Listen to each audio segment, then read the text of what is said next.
Our three speakers are all experts in the field, and I should mention that this book has just come out, and it's been edited by Chairman of JCPA, Manfred Gerstenfeld. I would like to introduce the three speakers. Dr. Ephraim Zurov, sitting in the middle here, is Director of the Israel Office of the Simon Wiesenthal Center and coordinator of Nazi war crimes research for the center worldwide. He's the author of Occupation Nazi Hunter, I think that's referring to himself, the continuing search for the perpetrators of the Holocaust, and has written extensively about the efforts to bring Holocaust perpetrators to justice throughout the world. His most recent book is The Response of Orthodox Jewry in the United States to the Holocaust, the activities of the Vad HaHatzalah Rescue Committee, 1939-45. Since 2001, he has published the Wiesenthal Center's annual status report on the worldwide investigation and prosecution of Nazi war criminals. Next to me, Ambassador Tzvi Mazel was born in Israel, obtained his BA and MA at the Institut Politique de Paris. He has been with the Israeli Foreign Ministry for 39 years and has served as Israel's ambassador in Romania, Egypt and Sweden. Many other positions he has held include that of the Ministry's Deputy Director for Africa. He has studied the Muslim world extensively. And I think our chairman is very well known to you, but I will introduce him anyway. He is born in Vienna, grew up in Holland, and has been in Israel for 40 years. He's trained both as a chemist and an economist, and his PhD was in environmental studies. He's chairman of the steering committee of JCPA and has published about 12 books? A little bit more. More than 12 books. Of which this is the latest.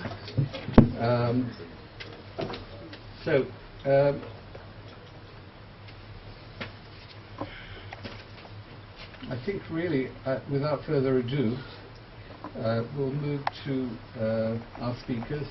Brian, would you like to start? I'm starting? I'm sorry. Okay.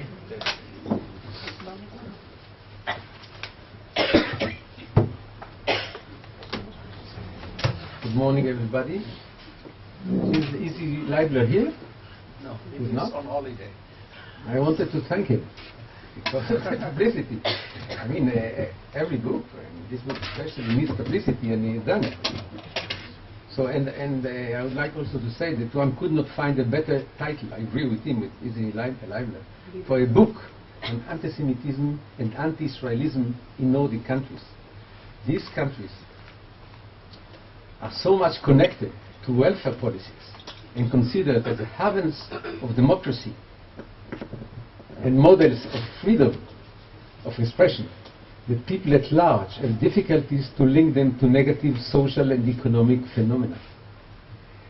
There is a lot of corruption in Sweden and a lot of crimes, but the press in Sweden, the coverage of the press, is brief, and these stories do not come out of Sweden.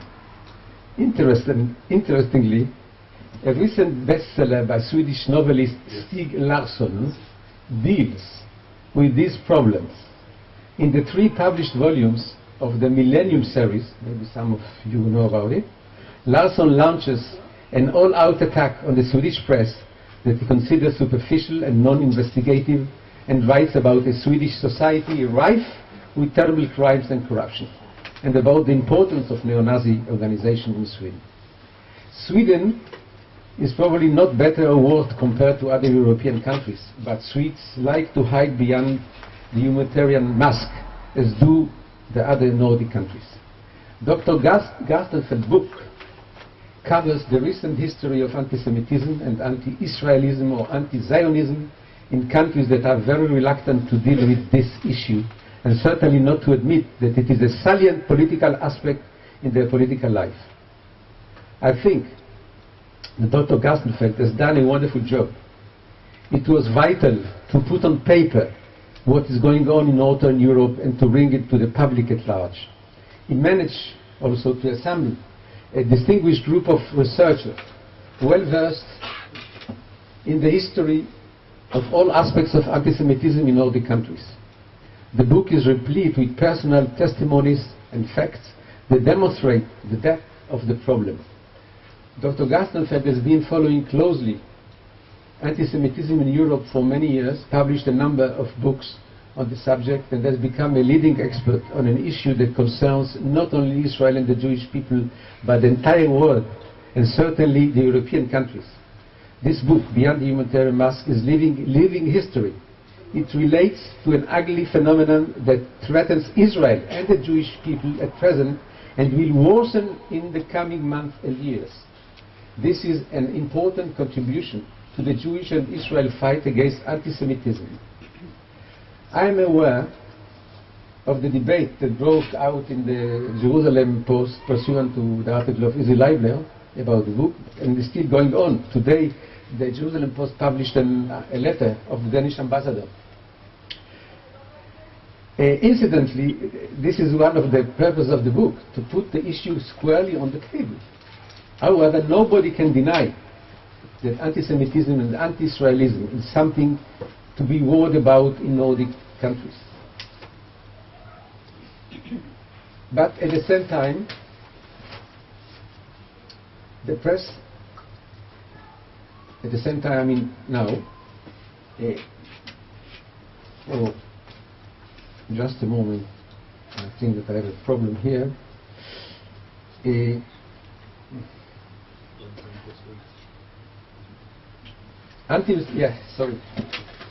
Anti-Semitism is one of the issues that the press Swedish preferred not to discuss in recent past. When I personally arrived in Sweden in 2002, at the height of the Intifada, discussing anti-Semitism was still taboo in the press, in the media. But at the same time, the press dealt a lot with Shoah issues. And I must say that I was surprised. However, I felt that something was wrong, and it took me a few weeks to grasp in this profuse reporting of the Shoah that something was missing. The word Jews or Israel. It was fascinating to me how the Swedish press was dealing with the death camps without mentioning the word Jews. The victims were men, women, and children without identity. The Shoah had become an abstract concept not connected to the identity of its victims.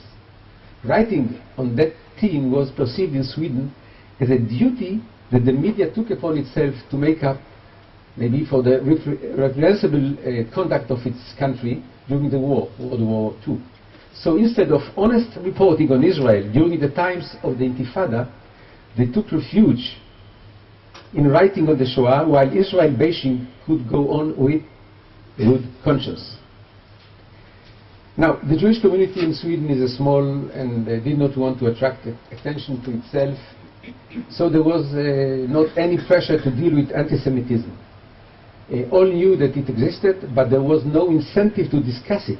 It was not good for Swedish image. The problem started to emerge a few years before with the growing presence of Muslim immigrants who came to Sweden seeking asylum. They did not try to hide their hatred to the Jews and Israel, but even then it was swept under the carpet. It came out nevertheless at the trial against Radio Islam. The anti-Semitic station Radio Islam started to operate in 1987. Its director was Ahmed Rami, a Moroccan by birth. Maybe some of you know about it. The content of his broadcast was so vehement anti-Semitic and anti-Israeli that the European Union Monitoring Center on Racism described Radio Islam as one of the most radical right-wing anti-Semitic homepage on the net, with close links to radical Islam groups. Why right-wing and not left-wing, I don't understand. But anyway, this was the description of the European Union. It took many years, 10 years in fact, till more than 10 years, till the year 2000, till Rami was condemned. 10 years and then he shut down his station. This did not prevent him from opening a website on the net that continued the job of hate as before, but no one has since sued him. We know that the rise in anti-Semitism and anti-Zionism in Europe that we see today can be traced to the beginning of the Second Intifada in October 2000. The Europeans espoused then the Arab version, claiming that the Palestinians were the victims of an Israeli genocide. Scandinavian countries who were the most vociferous in their condemnations. In Sweden, Norway, and Denmark, there was, at that time, an all-out attack on Israel. But it did not come from isolated groups or marginal political forces, but from the governments, the media, the political parties of the left, including the Social Democrats, the church and the NGOs. They formed a united front against Israel. It was really impressive to see this mobilization against Israel. After all, a small country fighting Arab and Muslim terrorism. Not that I think that all these forces had coordinated themselves in secret. I don't believe in conspiracy theories, but I believe that this united front of hatred against Israel was the product of an anti-Semitism long repressed in Sweden and the other countries, and being given the veneer of respectability through the new anti-Israeli left. The Intifada enabled to these forces to come to the open with good conscience. Until then, being anti-Semitic was frowned upon. The Shoah was still too close and hovering over Europe, and Sweden was ashamed of its conduct during the war. Anti-Semitic actions had been committed till then, especially by the extreme right groups. The Intifada changed it all. People felt that they could now safely say what was prevented from them to say about the Jews in the last 55 years. They did not say directly to the Jews, but aimed their prejudice toward Israel, which became the Jews among the nations. The Jew among the nations. Maybe it has become a cliché to present it in these terms, but I believe that this is the reality. Everybody was blaming Israel. Faced with suicide bombers, the media went out of its way to explain that though it was deplorable, one had to understand why terrorists had been goaded into killing themselves. Tzahal operation to stop the terrorist attacks were promptly condemned. Reports about terrorist operations were routinely formulated in such a way as to put the blame on Israel. Take a headline, a normal, usual headline every day in the Swedish press at that time, 2002, 2004. Israel could kill 2 Palestinians. Only if you read the whole article would you discover that those 2 Palestinians who were killed while trying to commit a suicide bombing or some other operation against Israeli civilians. During this period of the Intifada, it was impossible to find pro-Israeli articles and certainly not editorials.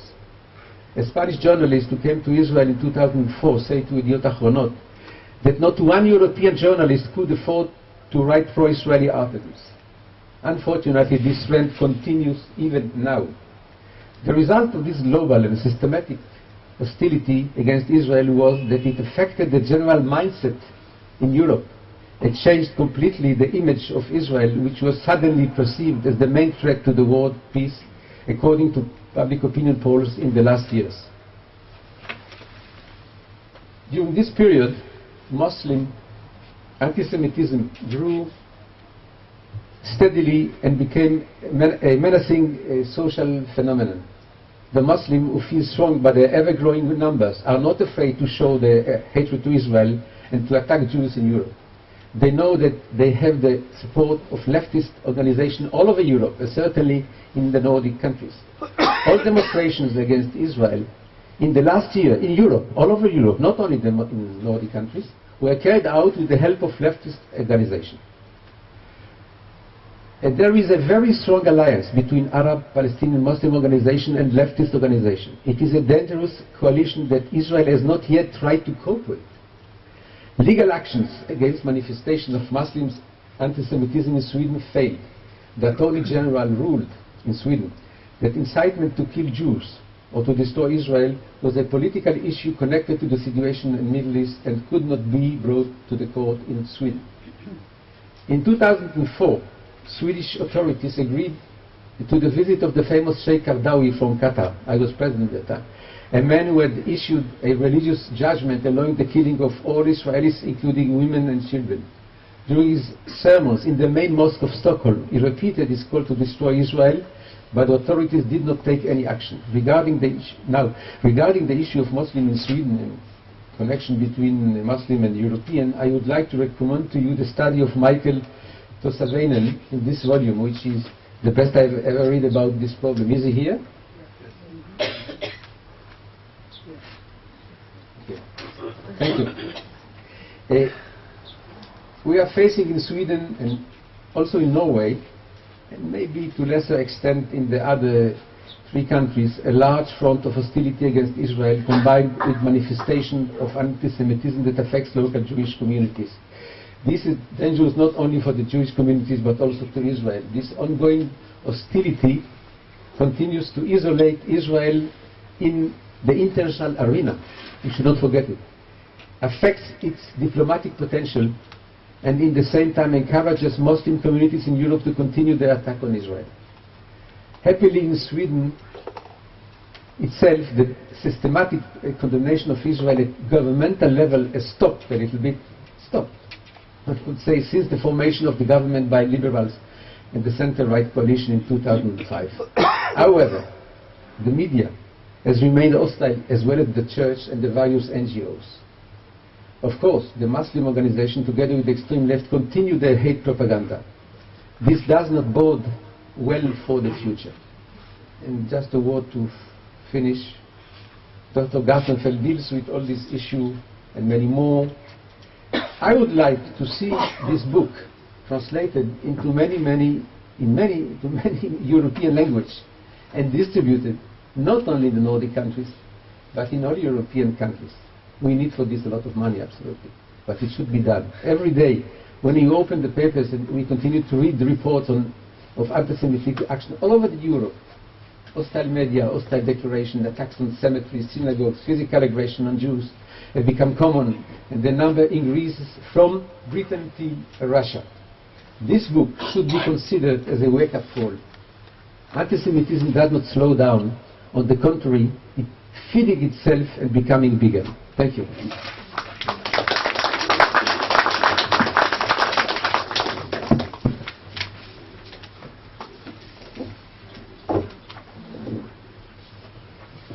Good morning to all of you.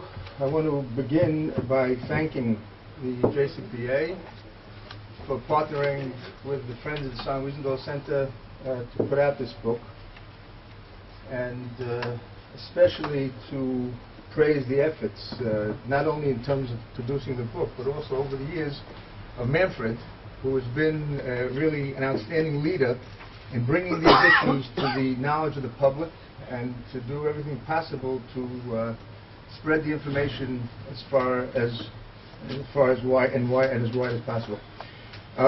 Some of you will no doubt notice that this book is dedicated to Simon Wiesenthal, and that we are about to mark the 100th anniversary of Simon's birth, December 31st, 1908, which is almost imminent, and in that respect I think this is a very, very appropriate tribute to Simon Wiesenthal, whose struggle for justice was not only a struggle for justice but also a struggle in a certain sense to expose hypocrisy. And in that regard I think it's really outstanding tribute and especially appropriate. Zvi spoke about the current situation and the manner in which the presentation of Israel in these countries is so slanted, and the anti-Semitic angle. I want to speak a little bit about the past, and a past which I think tells us something also about the present and also about the future. I think it's a bit ironic, but most people naturally think of South America and other countries as countries in which the issue of Nazi war criminals is important. But But ironically, even in these countries, over the past 2 or 3 decades, we've been actively involved in trying to get Nazi war criminals brought to justice. And the sad truth is that these efforts have been a complete failure because of the problematic attitude of these governments. So let me begin with something that most of you probably don't know. There are basically only 2 countries in the world in which it is impossible, in principle, to investigate, let alone prosecute Nazi war criminals. And those 2 countries are Sweden and Norway, believe it or not. And the reason is a statute of limitations on prosecution of all crimes. In other words, if today the murder of Olof Palme were to be discovered, he couldn't be brought to trial in Sweden, because more than 25 years have passed since the murder was committed. And the same, of course, applies to Nazi war criminals. So, in other words, unlike other countries, which have a statute of limitations on murder, but not on genocide, war crimes, and crimes against humanity, the statute of limitations in Sweden, and until this year in Norway, which I'll get to in a minute, applied across the board. Now, this is of importance in Norway, obviously, because Norway was a country occupied by the Nazis, and Norway was a country which gave us the term Quisling, or collaborator, named for Vidkun Quisling, who was the leader of the collaborationists with the Nazis, and the Jews of Norway, some of them were rounded up and deported. So obviously, this is an issue of importance, but what's less known is that this is or was an issue of importance even in Sweden. And the reason is the following. Sweden, as you all know, was neutral during World War II, but there were Swedes who crossed over into Norway to volunteer for the SS. Some of them served in the Viking Division, which was involved in war crimes in Eastern Europe. But that's not all.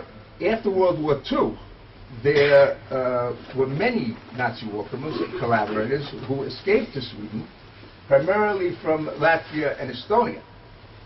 So, in other words, this was an issue for 2 reasons. In other words, there were 2 reasons that Nazi war criminals came to Sweden, but by the time that we discovered these people, more than 25 years had passed, and the Swedish government, in principle, refused to even investigate the problem. What was symptomatic of this attitude was a court case that took place in Stockholm in the 60s, in which Carlos Lober was one of the key figures in the Latvian police and was involved in terrible crimes in Latvia, where 95% of the Jewish community was murdered, in many cases by the Latvians, sued Simon Wiesenthal for libel for accusing him of crimes in court, and Lober won the case. He was given, I think, a reward of 1 krona. But the very fact that someone like this could emerge victorious in the Swedish courtroom, I think, says a lot about the attitude. Now, in other countries as well, we've been dealing with these issues, believe it or not, even in Iceland. And there's a very good article here by Dr. Vilhelmur Wilhelmsson, which refers extensively to the Mixon case, a case of an Estonian Nazi war criminal who escaped initially to Sweden, and then instead of being sent back to Estonia to face a Soviet court, was allowed to escape, was on his way to Venezuela when his boat broke down in Iceland, and remained in Iceland and became something of a celebrity because his 2 sons were the stars of the national football team, and he owned a very popular sauna massage parlor in Reykjavik. But Evald Mixon, or Edvald Henriksson, as he became known in Iceland, was a leader of the Omakaitse. The Omakaitse was a gang, basically a gang of Estonian vigilantes who helped carry out the mass murder of Estonian Jews. And he was also an officer of the Estonian political police, which murdered Jews and communists.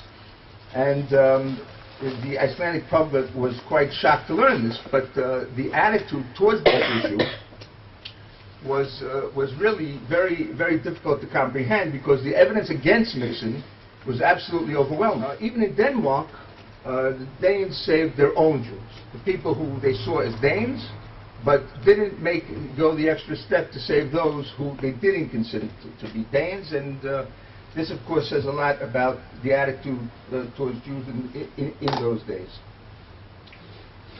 I just want to close with the hope that this book will get the widest dissemination as possible, that it will be translated into the language of Scandinavia, and we'll be able to finally tell the tale and expose the truth, and hopefully will be taken seriously, and that's the most important thing, in Stockholm, Oslo, and the other capitals. Thank you very much.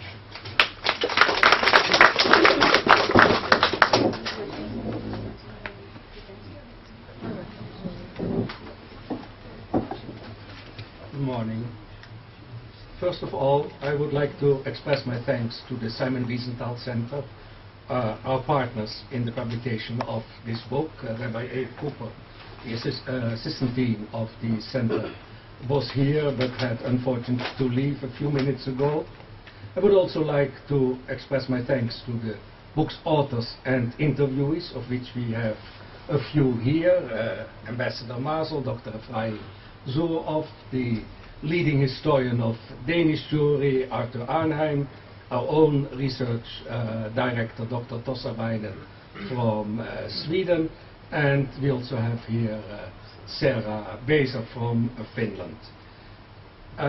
I would also like to thank those anonymous, largely anonymous people here in the audience who have read the book, who come from these countries, who have helped me avoid too many mistakes in the book, have made very valuable contributions to them. Without them, I could never have drawn the picture of the situation. Well, until now, most of the focus has been on Sweden, and I would like to concentrate on what I consider the most problematic country in the book, Norway, and on the other countries we can perhaps speak in the discussion. But I don't see the problems in either of the three other countries as similar in severity to what is happening in Norway and what is happening in Sweden, and what has particularly happened under the leadership of a major Holocaust inverter, Olof Palme, in Sweden. Now, let me first show you a few cartoons from the mainstream Norwegian newspapers. If you do not know some of these cartoons, you would think that they come from the Stürmer, the National Socialist paper under Hitler. The Jews, showing the Jews as Nazis, we call that Holocaust inversion. It is a rather new type of anti-Semitism based. The victims have become perpetrators, then nobody understands why there's still Palestinians alive after so many years and Palestinian people has grown. But okay, this doesn't come from a neo-Nazi paper, it doesn't come from an extreme left paper. It is from Dagbladet, the third largest paper in Norway, and the artist is called Finn Graf, a leftist who was born in Germany. The second cartoon. This is a caricature of the Ten Commandments. This is a caricature of the Ten Commandments. Here you have, this is not anti-Israeli, this is simple, clear anti-Semitism. It is an ultra-Orthodox Jews who reads the new commandments which say murder, kill, liquidate, execute, and so on. It is from Dagsavisen, a paper close to the Labour Party which rules Norway. And if you didn't know better, this cartoon would have come straight out of a Nazi paper. The third cartoon is from okay, let's take this one. The third cartoon comes from the largest paper of Norway, a tabloid called Verdensgang, which shows the Magen David skull, bones, and it says land robbers. The last cartoon. This cartoon is a nice cartoon for New Year's Eve, when all the Christians have their pleasant ideas about humanity. What does the Sharon think about? He thinks about how to hang Arafat. Now, this is not an anti-Israeli cartoon, this is an anti-Semitic cartoon. because Sharon is not an Orthodox Jew, he never wears a kippah other than when he is representative in religious services, but they present him as a Jew, not as an Israeli. Now, Aftenposten is the most serious Norwegian paper. It's liberal, it's conservative, and it is very pretentious. I could have shown several more such cartoons, but we have little time. What do these cartoons explain? First, you will understand why I call the book Behind the Humanitarian Masks, because these cartoons are one of the many ugly anti-Semitic and anti-Israeli expressions in Norway, a country which has this image of human rights, tolerance, charity. But behind the human mask hides humanitarian racism. There is something radically wrong with a country where a civil society is willing to accept such perverse cartoons in the mainstream papers. This is not fringe. This is Norway. These are the 3 largest papers of Norway. If you can publish material of the Stürmer in these papers, which are read by the majority, or at least by the upper classes of Norway, you are really dealing with a country where perversion has reached the highest ranks. Worse even is that Norway's king, Harald V, personally made Fingraf a knight in the prestigious Order of St. Olaf as a reward for his artistic contributions to the country. As said, Fingraf is the artist of the cartoon of Ehud Olmer as a Nazi. The second thing you see from these cartoons is how anti-Semitism and anti-Israelism are interwoven in Norway. And there are many indications of this interwovenness. During the Second Lebanon War in summer 2006, somebody defecated on the, in front of the synagogue. The cantor of the Oslo synagogue was beaten up. The Oslo Jewish cemetery was desecrated, and somebody shot at the synagogue. These were the most important anti-Semitic incidents in Europe during that period. And that happens in a country where there are 1,300 Jews at most. Norway is a small country, yet it has a prominent place in the history of pre-war anti-Semitism, anti-Semitism during the war, and anti-Semitism after the war. Before the war, Norway forbade Shrita, ritual slaughter, a few years before Germany did so. And today, even though most of the Norwegian Nazis are gone, Shrita is still forbidden. Now, don't be misled by thinking that forbidding Shrita has something to do with caring for animals. Many Norwegians have licenses to hunt. And in hunting you kill animals here, often in the most cruel manner. Far worse than the worst claims which have ever been made against Shrita. Now even those great people who care for animals, socialist ministers, they also hunt. And how did we find that out? Very simple. There was a terrorist attack earlier this year in Kabul in Afghanistan on the Norwegian Minister of Foreign Affairs, Støre. So the cabinet comes together in an emergency meeting on this terrorist attack. 2 ministers don't appear because they at that time are passing their exam for their hunting license. Norway is also one of the 3 countries in the world which hunts whales.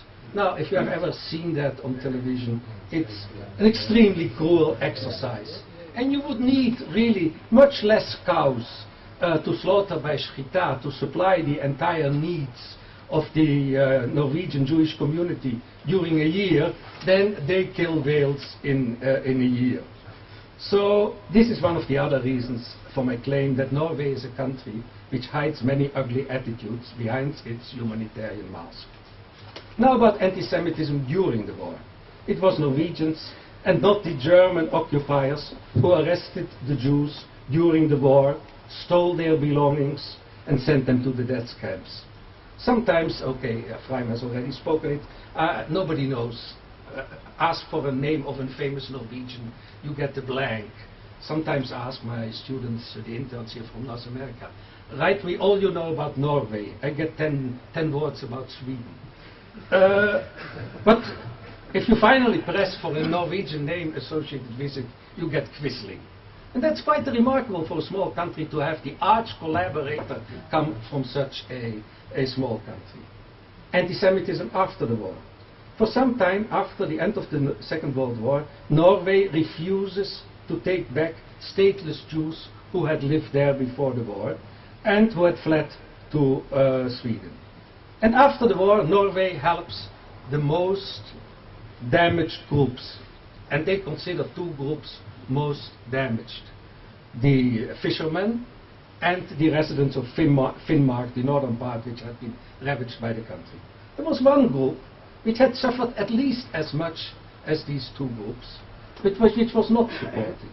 And you can guess who that was: the Norwegian Jews. To the contrary, the democratic government of Norway continued to steal money from the Jews, because as long as the remaining assets were not returned, the Jews had to pay out of these assets for their administration, which was put in by the Norwegian government.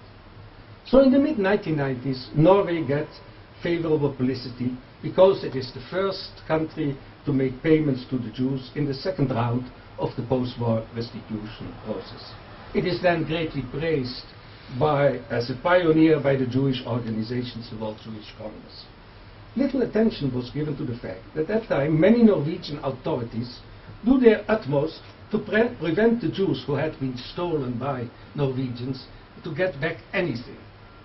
Berit Reisel was the only Jewish member of the committee which investigated the restitution on behalf of the Norwegian government.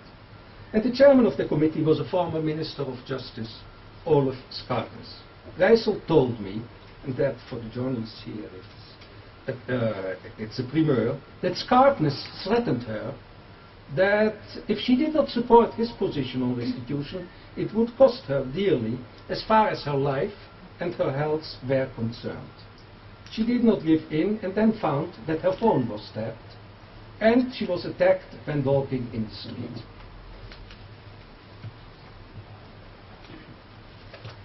When the Jewish community started to protest against the new anti-Semitism, which broke out after the Second Intifada, two prominent members of the community received a letter with a bullet in it.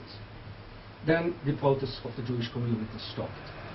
This has been told to me by quite a few members of the Jewish community in Norway. I have not found one Jew who was willing to go publicly on the record on this issue, which shows how intimidated the Norwegian Jews are, which by the way is not true for any one of the other Scandinavian countries. Quite a few Jewish children have been harassed at school. I did some calculations. If the same percentage of American Jewish children would have been harassed of the community, 50,000 American Jewish kids would have been harassed, because how many children are there already in an organized community of 700 members? There is no doubt that once the history of European post-war anti-Semitism will be written, Norway will get a very prominent place, totally out of proportion to its small number of citizens. Jostein Gaarder, a well-known Norwegian writer, wrote one of the most anti-Semitic articles ever published after the Second World War in a respectable paper. Again, which paper? Most prestigious paper, the conservative Aftenposten. Gert Walla, leader of the prominent Norwegian labor union, was among the first Western trade union leaders to call for a boycott of Israel. The current finance minister, Kristin Halvorsen, leader of the Norwegian Socialist Left Party, called for a boycott of Israel in 2006. The first Western European minister to do so, and if you read the EUMC definition of anti-Semitism, she is an anti-Semite. You don't hear much internationally about this, but these are among the many ugly things hiding behind the counter-base humanitarian mask. Now, my logical reaction, of course, which comes up in every discussion, is to say, well, it's all true, it's not a full picture. Indeed, there is a group of mainly Christian sympathizers with Israel. We also have one here in the audience who like Israel undoubtedly much, and its inhabitants, much better than all Israelis like themselves. Also, Norwegian government gives a higher percentage in development aid than any other country. As far as Jewish purposes are concerned, the Norwegian government is supporting the rebuilding of synagogues in Poland, for instance. But all these positive things are true. But the damage the Norwegian propagation of hatred against Israel does is much bigger than all the good it does.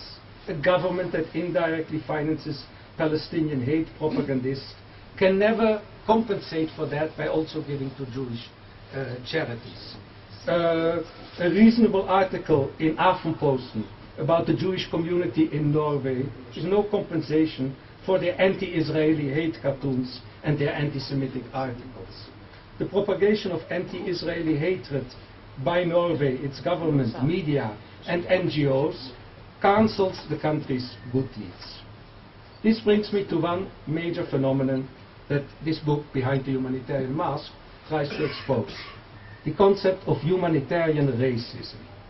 A humanitarian racist is in fact the person who has a similar state of mind like the right-wing white suprematist, because both of them think that colored and weak people are inferior people. Only the conclusion is different. The white supremacist says, well, if they are inferior, they should be discriminated against. They are inferior. The humanitarian racist thinks something totally different. He says, well, these people are inferior, and thus they cannot be responsible for their deeds. All they can be is victims. And only white people can be fully responsible for their deeds. Now, if you think that's true, this is purely a racist position. Because one of the major things which differentiates between a human and an animal is that a human is responsible for his deeds, while an animal lives by its instincts, by its urges. And if you do not grant people responsibilities, that humanitarian racists consider non-whites and weak people to be somewhere in between real humans and animals. For the Germans under Hitler found a nice word for that, called that Untermenschen. If the Norwegian government were not hypocrites, but really concerned with human rights, Norway, the great human rights country, would have called as the first to bring Ahmadinejad for an international court for incitement to genocide. They would have been proud to be the pioneers. One doesn't hear them. You don't hear the Norwegian so-called humanitarian government complain about the United Nations Durban II conference. You hear the Swedes, the French, the Dutch, the Danes now. There the humanitarian racists in Geneva will gather for their anti-Semitic statements. Thus, my conclusion that the Norwegian government is not a humanitarian government. It hides an ugly face behind a humanitarian mask. And now to my final remarks. If Norway had to meet the challenges Israel has had to meet in the past 60 years, it would long have fallen into anarchy. I said that on Israeli radio, and the journalist had some reflections. He said, how can you ever prove that? And then he had a second reflection. He said, look, you were the first person who told us that the Dutch story during the Second World War was not exactly what we had all believed about the beautiful Dutch. So perhaps we should believe you, as we all know that it is true about the Dutch, perhaps we should believe you also this time. Well, that is a strong statement to say that Norway, it is by the way also true for Sweden and certainly also for Denmark, that has been many times mentioned on Denmark, but Denmark is not what I'm about to discuss.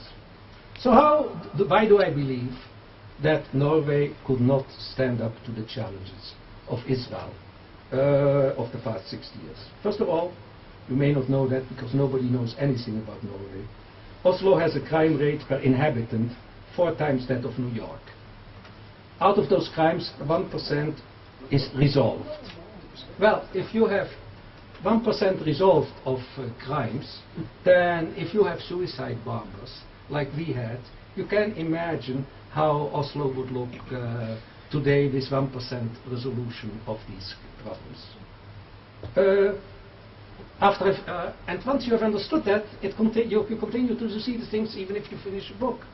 After I finished my book, the Norwegian Minister of Justice, Stromberget, was beaten up in the streets of Oslo.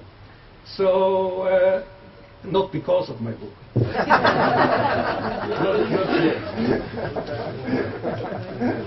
But Norway is also a country which cannot even defend itself. Now, you may ask yourself, Who are you, Gerstefeld, to say these things? Well, I'm just quoting the Norwegian Chief of Staff, Robert Mood, who said that the current capability of the Norwegian army is that it is certainly able to defend one neighborhood of Oslo, but not able to defend the country. To conclude, the Norwegian government has condemned Israel so often. So let me give in return them for once advice. Look at your own country with the same severity you look at Israel. Then you will understand that you are not a humanitarian government, but just the bearer of a humanitarian mask. Thank you.